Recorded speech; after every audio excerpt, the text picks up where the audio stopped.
பாண்டிச்சேரியில நள்ளிரவு 2 மணிக்கு நீதி கேட்டு போராடின மாணவர்கள் அடியடி நடத்தி காலால எட்டி உதைத்த பாண்டிச்சேரி காவலர். என்ன நடந்துச்சு? போலீஸ் எதுக்காக மாணவர்கள் அப்படி அடிச்சு உதைக்க? முதல்ல மாணவர்கள் என்ன நீதி கேட்டு போராடினாங்க? அந்த பல்கலைக்கழகத்துல அப்படி என்ன நடந்தது? புதுச்சேரி காரைக்கால்ல உள்ள மத்திய பல்கலைக்கழகத்துல பேராசிரியரா ஒர்க் பண்றவர் தான் மாதவ.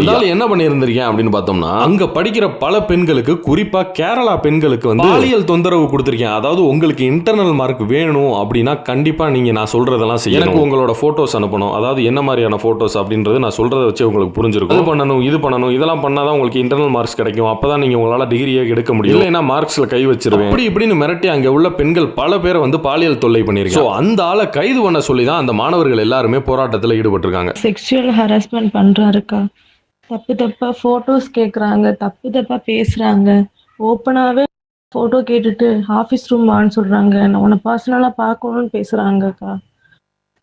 எனக்கு இதுக்கு என்ன பண்றதுன்னு தெரியல. இப்படி ஒரு பேராசிரியர் பல்கலைக்கழகத்தில் படிக்கிற பல பெண்களுக்கு பாலியல் தொந்தரவு கொடுத்திருந்திருக்கேன். அதை தட்டி கேட்டு போராடின மாணவர்களை 24 பேரை கைது பண்ணியிருந்திருக்காங்க பாண்டிச்சேரி போலீஸ். அதுவும் 4 பிரிவின் அடிப்படையில் 6 பெண்கள் உட்பட 24 பேரை அரெஸ்ட் பண்ணியிருக்காங்க. ஆனா அந்த முள்ளமாரித்தனம் பண்ணவன மத்திய பல்கலைக்கழகம் காப்பாத்திட்டு இருக்கு.